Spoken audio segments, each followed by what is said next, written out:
And I believe in that freedom of will. I believe in that freedom of choice. For some, the issue we're talking about today goes into the religion, and it goes into my religion, my belief in allowing people choice.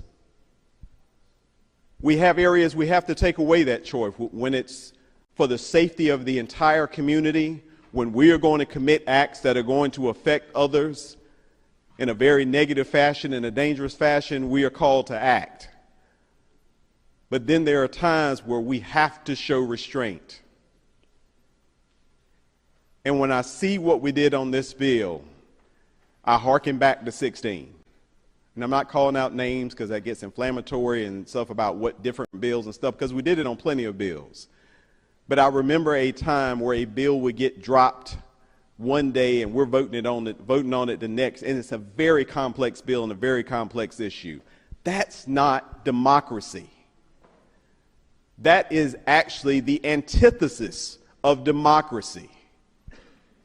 And it's not about whether people agree with you. It's not about whether the issue you fight for, you feel in your heart is right. The whole point of a deliberative body is to allow dissent. What happens to us when we become a body that no longer allows dissent? What happens when we become a body that says, we know best for all of you? Because I can't speak for any of you, but I have been a person on the other side where people have looked from their high perches to tell me what they think is best for me, how I need to live my life. And that is the fine line that we follow. There's a fine line between saying we're doing something to protect you and we're telling you how you need to start living your life. And it's hard to tell people how to live their lives because we can't be in their shoes. You can have a wealth of empathy, a wealth of care for people, but you can't get in their shoes. And so a process that has us voting on what will be the most important bill we vote on this session, and for a lot of us for the time that we serve in this building, to be decided in 24 hours is unthinkable. So process-wise, we can't be proud of that. And it's not about whether you trust the people that made the decision. But I know, and we all know, that this wasn't a 120-person decision, wasn't a 60-person decision, may not have been a 10-person decision. I don't know because I wasn't in the process. And I heard something incredibly offensive this morning, and I will repeat. I promise you, no one knows how I feel or anybody here actually feels on this subject because we've lost the ability to talk about subjects. It becomes, if you believe this, then you have to be this. If you believe that, then you have to be that. And there is nothing more personal than this decision. Nothing. And why I'm so uncomfortable talking about it is because it's a decision I'm never going to have to make. Ever. I'm never going to have to decide what to do about a pregnancy for myself. I thank God that I've got my wife, and I thank God that I've got the ability to talk to her about those decisions. But I cannot imagine somebody coming into my home and taking her medical decisions away from her and from us. And that's what we're doing. And what we don't recognize is we've gotten so deep into this that we don't even recognize how demeaning it is to the people that we claim to be protecting. I wanted to hear one person today, one person, and that person is, I wanted a woman to come up to that stand in the back and say, I have been trying to pursue a course of action that I am being forced not to do. I want to have my baby and nobody's letting me have my baby. Not one person came up and said that. But I heard a lot of people say, I'm going to tell you how you need to do, because I'm presuming why you may end up in a doctor's office discussing abortion. I'm presuming what your morals are. I'm presuming what your faith is. I'm presuming who you are as a person. And that is hurtful. There are people who have incredibly difficult stories about why they end up in that chair talking to that doctor. I heard Representative Clemens talking today, and I couldn't stop tearing up because she did not talk about a person I know, but I know that story. And how presumptuous would it be for me to walk in to that young girl and tell her, you've got no idea what you're doing. You come thank me later for coming in and saving you. And we don't do this on any other medical decision. Think of all the medical decisions that people have to go through. Men have to go through. That we could come in and say, you know what? I'm not real sure that you're smart enough to make that decision on your own. That's hurtful. And that's the message that we're sending right now. I am a firm believer that if there's an end goal, there's a way to compromise and get that. But to say that this was a compromise bill is a misnomer. And it's just misleading. Because a compromise bill is people with completely opposing views sitting in a room and coming out with a decision that everybody, even though not happy with, can live with. And I can promise you there were women in the room, but there were not women that were represented in this particular case, just as was said earlier by Representative Budd, who are truly facing the dilemma that we're putting forth here. Not one medical society has backed this bill. Do you know how hard that is? In America, it's hard not to find some group that'll just come up and say, you know what, this is a great bill. It's hard. So what I say is this. This can't be about what we personally feel on an issue. It just can't be. And I'm not going to get deeply into religion, but my pastor says something to me all the time that I love. He says, I can't take you to heaven, I can't send you to hell. His point is, I can't make the moral decisions for you. I can put you in the best circumstance to make the decision that I would like for you to make, but I can't make that decision for you. And when government starts stepping in and making decisions based on how they feel a person should react in a situation, that is dangerous in ways that you can't believe. And what happens with democracies, and why we get back to the anti-democratic way that this was taken about, here's the problem with democracies. Democracies don't die, especially this day and age, by one fell swoop or revolution. That's not how it goes. It's little cuts, little things that we accept because it's forwarding something that we want. But then suddenly one day, even with your friends, even with people that support you right now, there's something that you care deeply about, and you've given up the ability to be heard. Because you gave away that right. This is not the way that we should approach this. This is not the way that we should treat the women of our state. I have every belief in my heart that people who are going to vote today are voting about their personal beliefs about what should happen. So this is not a castigation of any of that. But we cannot be a body that purports to protect a group without even consulting that group. We can't do that. Because I will tell you, I can't speak for women because I'm not a woman, but I can speak for some minority groups that I belong to.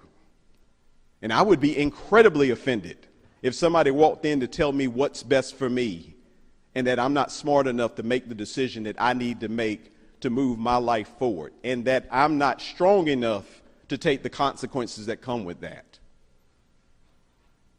Power is a wonderful thing to have, that we have in this building, to change lives, to change generations, and we can do great, great things in this building. But the greatest power that we can exhibit as a body is the power of restraint. And I ask today just for restraint. If you have strong feelings on this subject, go out and talk to people about it. Love people, don't judge, support. All of these things that we have in the bill that we've talked about that are good things, these are bills we've been pushing as Democrats for the last 10 years. You can pass every one of these bills and never have to pass that part of this bill. And show love, show support, show restraint, and show the people of North Carolina, who have told us pretty unequivocally where they are on this issue. Show them that we trust them, that we love them, and we're going to get them where we want them to go, wherever that is, by being the good, loving, supportive, smart government that we can be. So please vote no. What purpose lady from Wake, Representative von Haefen Rice. To debate the bill. Lady asks for debate the bill. Thank you, Mr. Speaker. Well, I started out my speech as this is a dark day in North Carolina, but it's almost 10 o'clock at night, and so it's a very dark night here in North Carolina as we pass an extremely serious law. This devastating ban on abortion in our state will not only prevent people from getting the care that they want and need, but will have dangerous ripple effects throughout our healthcare system. Make no mistake, your actions today will harm women. Across the country, bans like this are denying patients life-saving care when pregnancies go wrong. Patients have received substandard care for miscarriages, ectopic pregnancies, and other treatments because of the uncertainty created by restrictive laws just like this one. The evidence clearly indicates that abortion bans lead to substandard medical care and higher maternal mortality rates. Abortion restrictions are especially dangerous in a state like North Carolina, where our maternal mortality rate is one of the highest in the country. Pregnancy is not a benign condition. It is inherently dangerous. You are 10 times more likely to die giving birth than you are during a first trimester abortion. No one, absolutely no one, should be forced to risk their life to carry a pregnancy to term. A person's health, and not the politicians sitting in this chamber, should guide their important medical decisions at all stages of their pregnancy. North Carolina already had more barriers to accessing abortion than most states in this entire country. This bill, while it sets a 12-week ban, creates even more burdensome barriers to accessing care, including at least 3 separate visits to a clinic by patients to access abortion, unnecessary costs and treatment at hospitals, and even violating FDA guidelines on medication abortion. The requirements of this bill intimidate providers by targeting doctors and abortion clinics, by criminalizing medical decisions. Abortion bans create a culture of fear that keep doctors from providing the standard of care that they were trained to provide. But I assure you that this ban is not going to prevent people from getting abortions. No matter what you do, women and pregnant people will continue to seek the care they need and have the abortions that they need. All you are doing is making North Carolina a more dangerous and deadly place for women, because this cruel bill will end up forcing people to carry life-threatening pregnancies for far longer than they should ever have to, endangering people's lives and their ability to have future children. But honestly, one of the most insulting things about this bill is the absolute distrust that is shown for women in this state. In this bill, you're saying that women cannot make healthcare decisions without the state forcing them to read printed information. You're saying that women cannot understand their decisions until they sign specific paperwork. You're forcing women to sit with that information for 72 hours because apparently you don't believe that we can make decisions for ourselves without forcing us to think about it for 3 days. This bill is cruel and insulting. It is harmful, it's medically unnecessary, and it's disrespectful to me and every other woman who can make our own healthcare decisions. I don't need to be protected by you. I can make my own decisions, and North Carolina women can make their own decisions. We do not need you to make it for us. The bottom line is that by banning abortion in this way, the government is forcing people into untenable situations with serious consequences for their health, their families, their lives, and their futures. Bodily autonomy and self-determination are fundamental human rights that we should and must respect. I strongly object to this egregious assault on our freedom, and I strongly object to this assault on our bodies. And Mr. Speaker, I also want to be recognized for a second purpose. The lady may state her purpose. Mr. Speaker, pursuant to Article 2, Section 18 of the North Carolina Constitution, I would like to be recognized for a constitutional protest. Not yet, Robert. After I'm finished. Lady may lodge the protest that will be logged into the journal. Thank you, Mr. Speaker. Senate Bill 20 started as a common sense bill on safe surrender of infants that passed the House on a unanimous vote. Late last night, the bill turned into a complicated abortion ban that restricts health care decisions for millions of North Carolina women. The bill is now injurious to the public, and under our state constitution, I rise to protest for two reasons. First, a woman's right to have an abortion changed dramatically with the reversal of Roe v. Wade. Now, in less than a year's time, we are further curtailing the rights of women to make their own health care decisions. Second, the secretive and rushed process behind Senate Bill 20 prevents scrutiny from doctors, nurses, and the public generally. As we vote today, we do not know all of the real consequences of this bill. For those reasons, I protest the consideration of the conference report for Senate Bill 20 under Article 2, Section 18 of the North Carolina Constitution. Noted. Question for the House is the adoption of the conference I report. join in Senate her Bill protest. 20. I rise to join the protest, Join in the Mr. Speaker. Question for the House, Join adopt the Rise. conference Rise report. to Those in join favor your will vote aye. constitutional Those opposed will vote protest. no. The clerk will have the Rise vote. Rise to join. Protest. Protest. Constitutional protest. Vote. Everybody.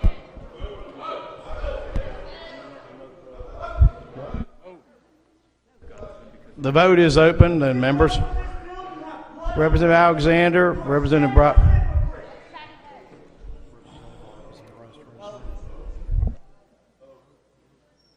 Art by. Representative Wheatley. Wheatley on the floor. Wheatley, aye. Clerk will lock the machine and record the vote. 71 have voted in the affirmative, 46 in the negative. The conference report to Senate Bill 20 is adopted, and the Senate will be so notified.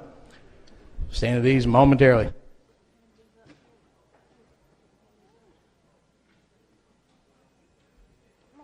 And any members who wish to lodge their protest, simply members can provide their names to the clerk, and those will be noted. Members, we have reached notices and announcements. Tomorrow we will be having votes at 10:30. There will be a number of bills to be taken up at that time. Any notices or announcements? For what purpose? The gentleman from Gaston, Representative Hastings.